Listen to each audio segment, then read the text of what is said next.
ஏன்டி ஆன் பண்ணா? அந்த அண்ணா தாண்டி எடுக்க சொல்லிச்சு.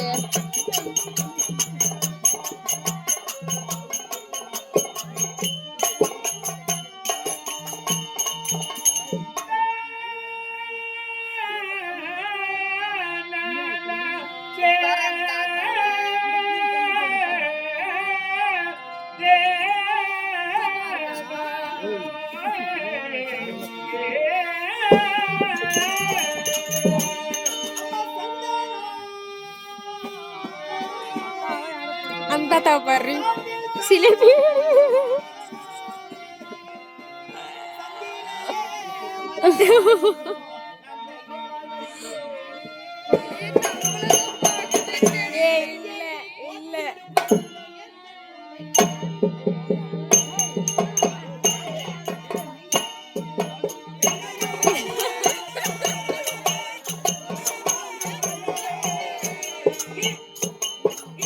இதுதான் அண்ணா.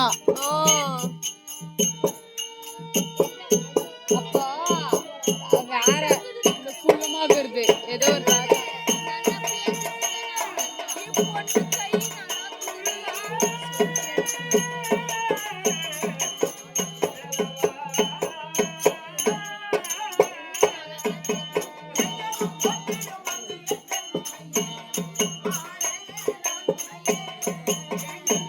ஒரு கண்ணு அழகா கிட்டனா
ஜாலியா இந்த பப்பு கூட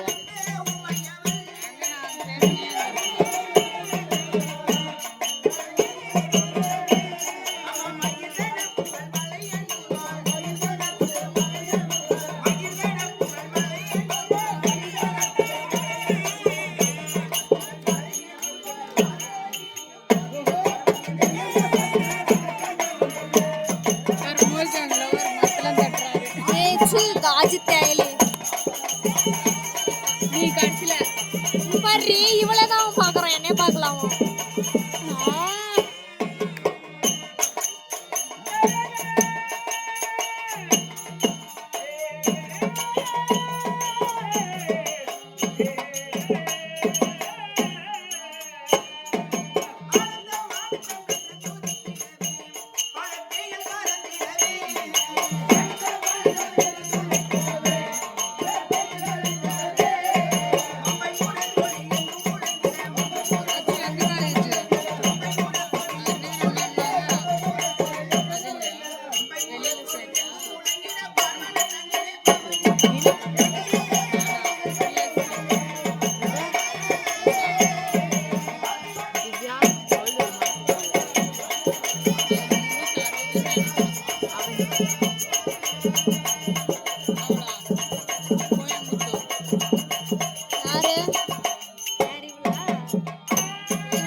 போய் அனுப்பிடி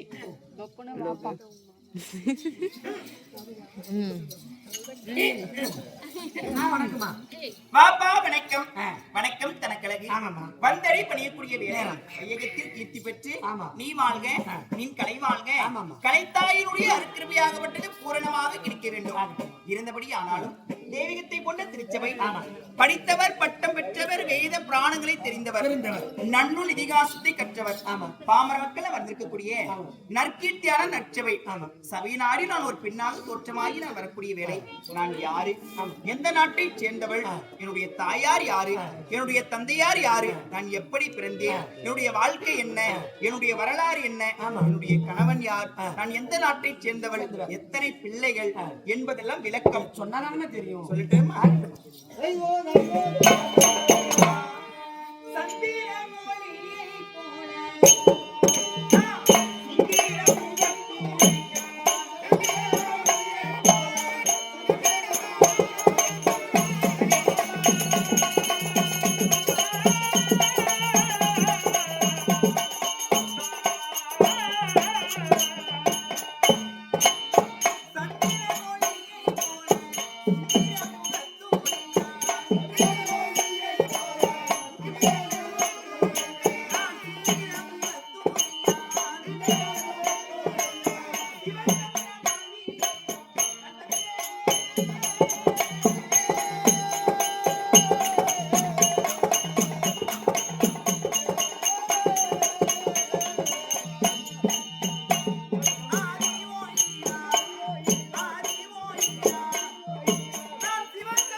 ஒரு பெண்ணாக பிறந்தால் போதாது புத்தி வேண்டுமா பெண்ணாக பிறந்தால் புத்தியுடன் வாழ வேண்டும் நான் ஒரு பெண்மணியாக தோற்றமாகி நான் வரக்கூடிய வேலை என்னுடைய பெயர் சிவச்சந்திரமதி அம்மா ஒரு பேரை வைத்தால் அதுக்குண்டான அர்த்தம் சொல்லணும் ஆமா உங்க பேரு சொல்லிட்டீங்க இது எப்படி விளக்கம் சிவச்சந்திரமதி என்று சொல்லிவிட்டேனே சிவ சந்திர மதி இது மூணு அங்க போதா பிடியா பேர் நாம இது வந்து ஃபர்ஸ்ட் இருந்தாங்களே எல்லோ கலர் Dress போட்டுனாங்க எல்லோ கலர் ஒரு நாளிலே பார்த்தால் குருமகா முனிவர் என்று சொல்லக்கூடிய முனிவராகப்பட்டவர் ஞானத்திலே சிறந்தவர் நூல்களை படித்தவர் நன்னூல் இதிகாசத்தை உணர்ந்தவர் அவருக்கு மனைவி அழகிலே சிறந்தவர் மன்மதனுடைய மனைவியாகி விளங்கக்கூடிய ரதி தேவிக்கு ஒப்பற்றபடியால் அந்த அவருடைய மனைவியாகப்பட்டவள் உலகிலே அழகில் சிறந்தவர்களாக இருந்தாலும் நாம் இருப்பதும் முனிவராக இருக்கின்றோம் தவக்கோலத்திலே இருக்கின்றோம் நமது மனைவியாகி விளங்கக்கூடிய இந்த மனைவியாகப்பட்டவள் இல்லத்தரசியாகப்பட்டவள் மற்றொரு ஆண்மகனுக்கு கண்ணிலே புலப்பட்டால் மனைவிக்கு ஏதாவது ஒரு இடையூறு என்பது நேர்மை என்று சொல்லி என்ன செய்தாராம் தெரியுமா அவர் தவக்கோலத்தில் இருக்கக்கூடிய தருவாயிலே மனைவியாகப்பட்டவரை ஒரு குளமாக செய்தார். தண்ணீர் நிறைந்திருக்கக்கூடிய தடாகமாக உற்பணம் செய்தார்.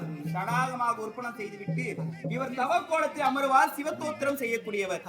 அவர் காலையே சூரியன் உதித்தது உண்டானால் மலர்களை எல்லாம் பறித்து வந்து சிவபெருமானுக்கு பூஜை செய்வார். சூரியன் அஸ்தமனமாகிவிட்டால் அந்த பூஜை முடித்த உடனே குளமாக இருந்த தன்னுடைய மனைவியை மீண்டும் பெண்ணாக மாற்றி இல்லறம் என்று சொல்லக்கூடிய இல்லறத்திலே சுகமாக வாழ்வாராம். அப்படி சிவபெருமானுக்கு பூஜை செய்ய வேண்டும் என்று சொல்லி குருமகா முனிவராகப்பட்ட தன்னுடைய மனைவியை குளமாக மாற்றிவிட்டு பூஜையில் அமர்வதற்காக கானகத்திற்கு புறப்பட்டு பூக்களை பறித்து வருவதற்காக கானகம் புறப்பட்டு போனார். அந்த இடத்துல தான் ஒரு நிகழ்வு நடக்கிறது. திருலோகம் என்று சொல்லக்கூடிய முப்பேறு லோகத்திலே ஒரு நொடி பொழுது சுத்தி வரக்கூடிய நாரதனாகப்பட்டவன் கலகமே இல்லையே என்று சொல்லி யோசித்து பார்த்தாரா. நாரத மகாமுனிவராகப்பட்டவர் யோசித்து பார்க்கக்கூடிய தருணம், விண்ணுலோகத்திலே எந்த ஒரு கலகமும் கிடைக்கவில்லை. பூலோகத்திலாவது போய் பார்க்கலாமா கலகம் கிடைக்கின்றதா என்று. அப்பதான் பூலோகம் வருகிறார். அங்க தடாகம் என்று சொல்லக்கூடிய அந்த குளத்தை பார்க்கிறார். அவர் தேவரிஷி அல்லவா, நடந்ததை ஞானத்தால் அறிந்தார். இருக்கக்கூடிய அது குளம் அல்ல, இது ஒரு பெண் தான், குருமகா முனிவருடைய மனைவி. இந்த இடத்துல ஏதாவது ஒரு கலகத்தை செய்ய வேண்டும். காரணம் என்னன்னா, தூர்வாச மகாமுனிவராகப்பட்டது சாபத்தை கொடுத்திருந்தார் நாரத மகரிஷிக்கு. என்னவென்று, ஒரு நாளைக்கு ஒரு கலகம் செய்யாவிட்டால் மூட்டை விறக்கும், தலை 16 சுக்களாக வெடியும் என்று சாபத்தை கொடுத்தார் தூர்வாச மகாமுனிவர். யாருக்கு? நாரத மகாமுனிவருக்கு.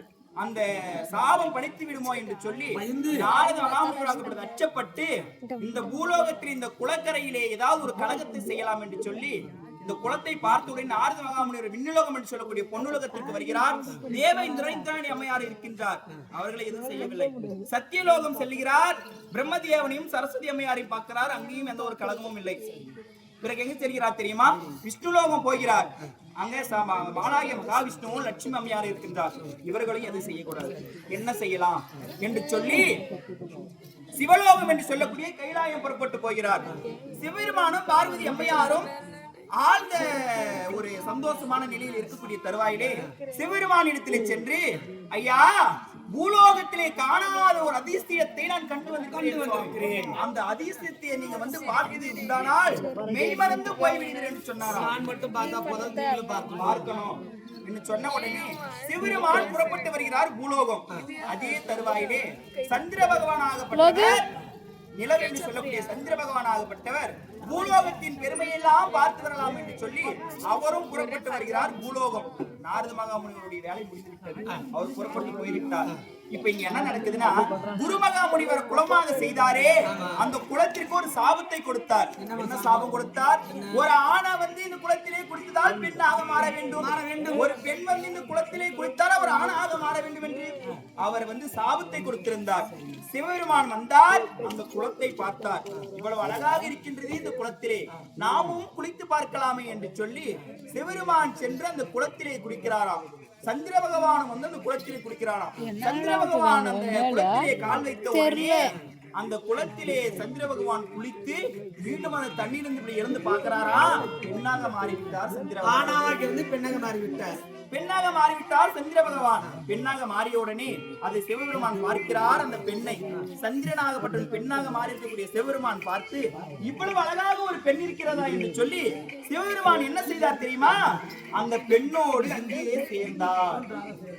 சேர்ந்த உடனே ரிஷிபிண்டம் இரவிலே தங்காது என்று சொல்லுவார்கள், தேவபிண்டம்.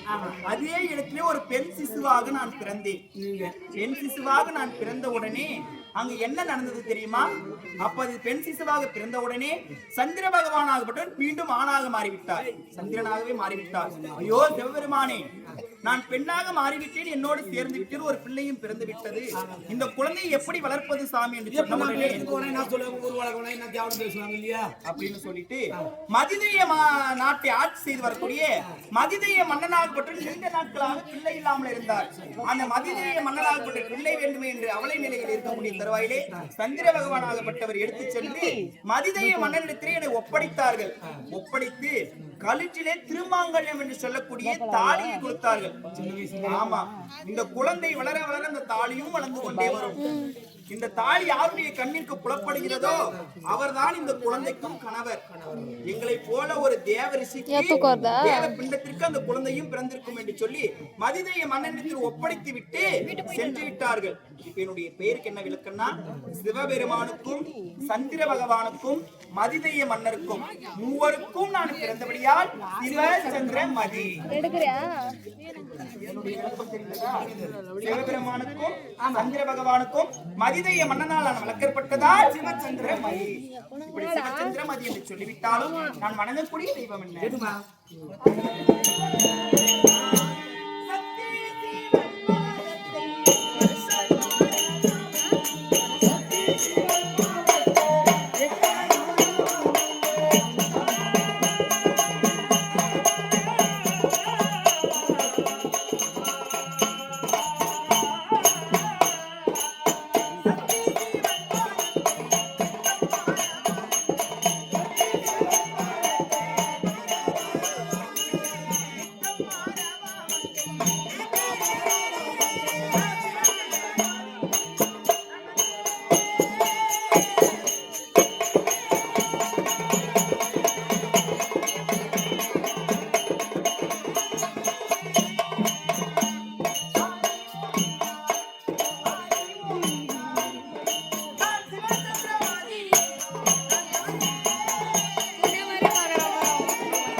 சக்தி சிவன் பாதத்தை நாங்கள் வணங்கக்கூடிய தெய்வம் சிவபெருமான்.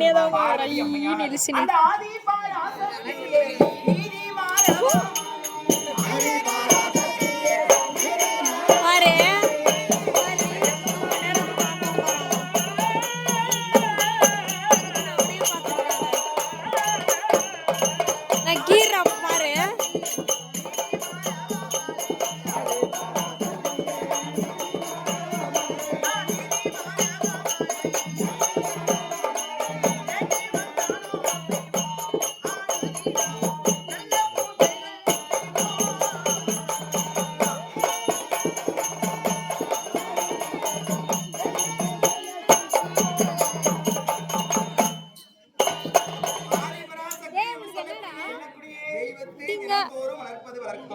அப்படி வணங்கி வந்தாலும் பெண்களுக்கு 7 பருவங்கள்.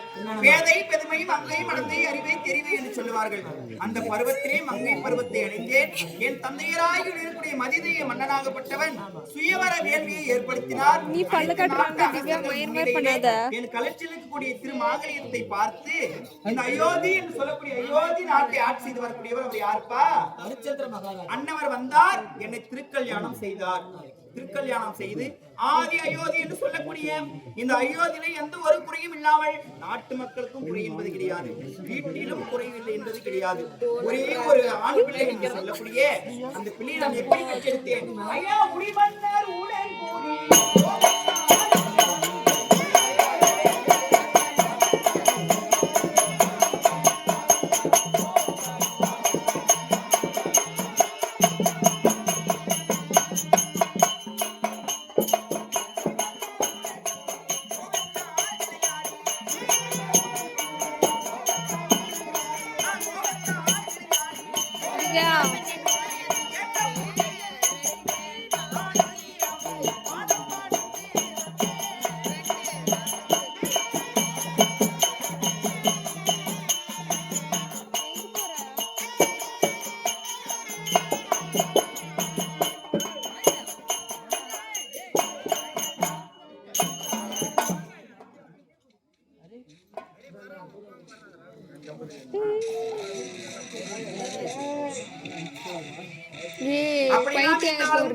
முடிமன்னர் என்று சொல்லக்கூடிய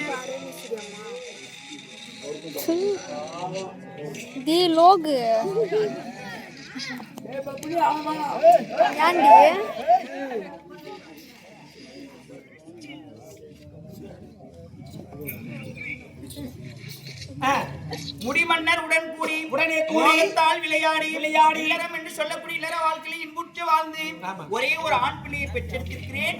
லோகிதாசன். நீங்க ஒரு பிள்ளை பெற்றுக்கிறீங்க, 16 பேத்தி பெருவாழ் வாழ்விய மணி. மகனுக்கு 7 வயது ஆகிறது. ஆமா, மகன் பாடசாலை சென்றிருக்கிறார். இருந்தாலும் இன்றைய தினத்திலே லீவ் விட்டுக்கிறாங்க இப்போ. அது போல பாடசாலை போயிருக்கிறான். லீவ் விட்டுக்கிறாங்க இப்போ. அதனால நான் ஏன் வந்திருக்கிறேன், என்ன சமாச்சாரம்?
ஏ திவா ஓவரா பண்றாங்கடி, டென்ஷன் ஆகுது.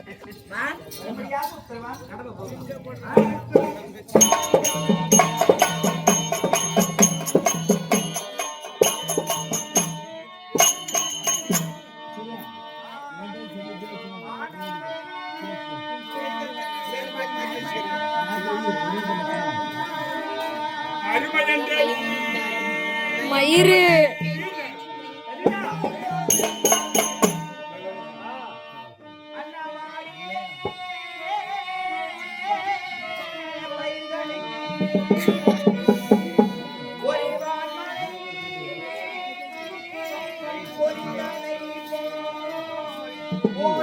திவ்யா கொண்டார் புஷ்கோடி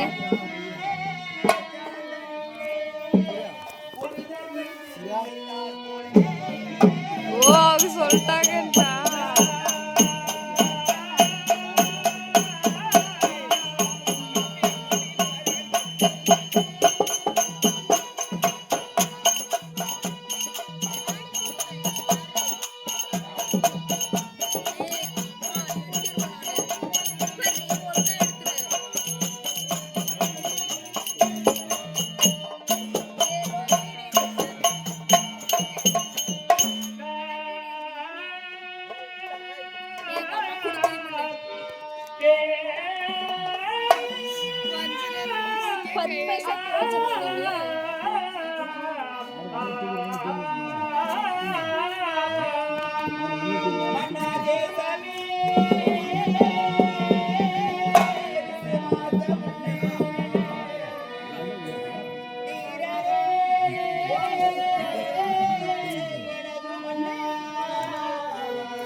கண்ணீரால் காதலும் தீபட்டு விதாமரத்தால் துடைத்து மல்லிகை முல்லை கோங்கு வந்தாரும் நிர்வாட்சம் என்று சொல்லக்கூடிய பலவித மலர்களை நாம் பறித்து வந்து பாதத்திற்கு சாட்சி ஆசை அன்பிற்குரிய மனைவி பாசமும் பண்பிற்குரிய மனைவி சிவச்சந்திரபதி வணக்கம் சுவாமி.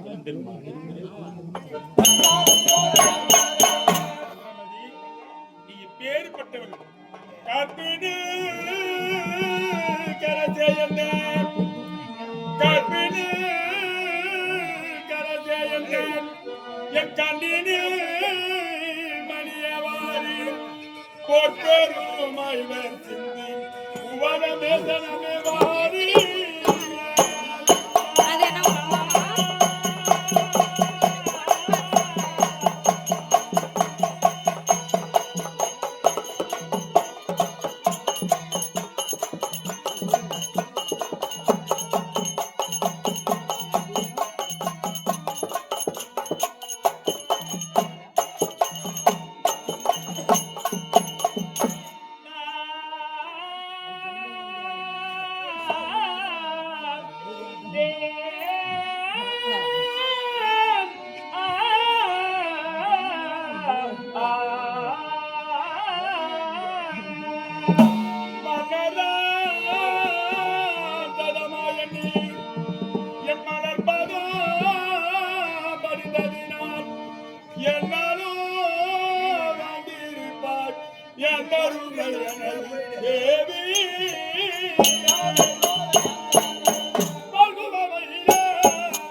கணவனை தவிர தெய்வமே கிடையாது என்று சொல்லி ஓடி வந்து என்னுடைய பாதத்தை நீ பறிந்தபடியால் கடல் சூழ்ந்த உலகம் அயோத்தி நகர் பட்டணம் இந்த பட்டணத்தில் இந்த கணவனை கேட்ட நீ மனைவியாக என்று நீ சுகமாக இருக்க வேண்டும் என்று கணவன் ஆசீர்வாதம் சித்தமே வாக்கியம் சுவாமி.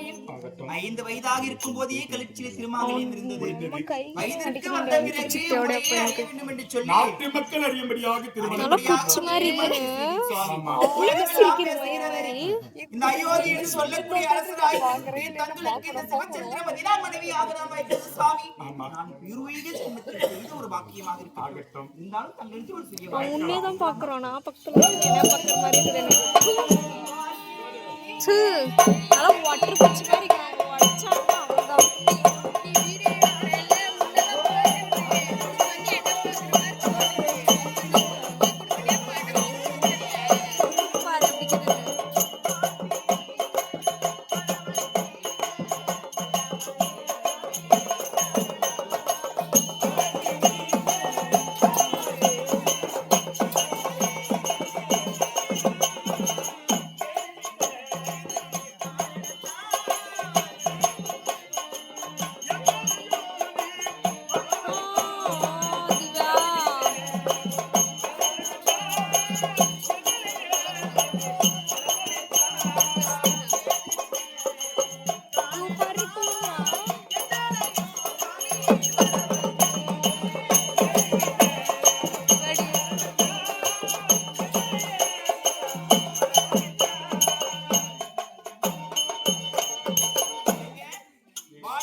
தேவி, நீ எப்பேற்பட்டவள் தெரியுமா?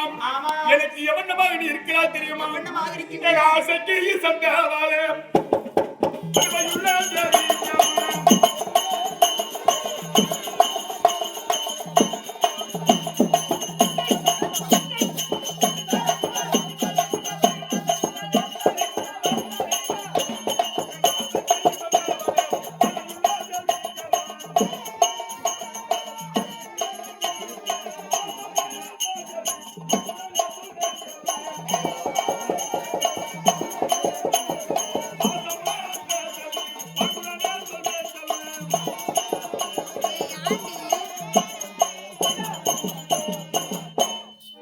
என் ஆசைக்கு சந்தவள் ஆமா அருமையன் தேவி சந்திரமதி கேளும் சொல்லுங்க பாசமா இருவர் கூடி மூடி சந்தோஷமாக இருவரும் பங்கனையில் இருக்கலாம் என்று எனக்கு ஒரு ஆசை. அப்படியா இல்லை எங்கே பிள்ளை பாடசாலை செஞ்சிருக்கிறான் லோகிதாசன் லோகிதாசன் பாடசாலையில் அரண்மனை வரும் என்று ஆமா கணவனும் மனைவியும் சதியும் பதிவும் சந்தோஷமாக இருக்கலாம் என்று என் ஆசை.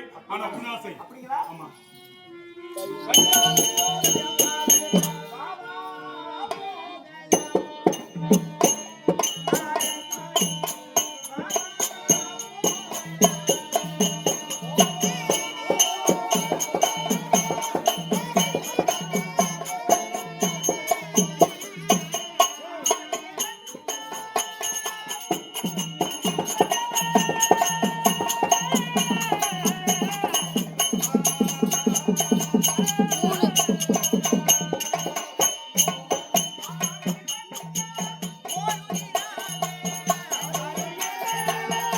ஏழு மணிக்கு தான் முடியும்.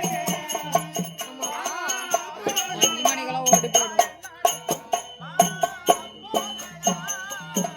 ஏன் தாடி பணம்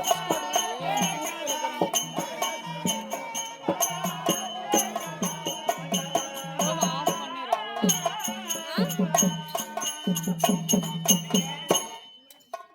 கணவருடைய வார்த்தைக்கு கடவுளே பாட்டு தப்பா போச்சு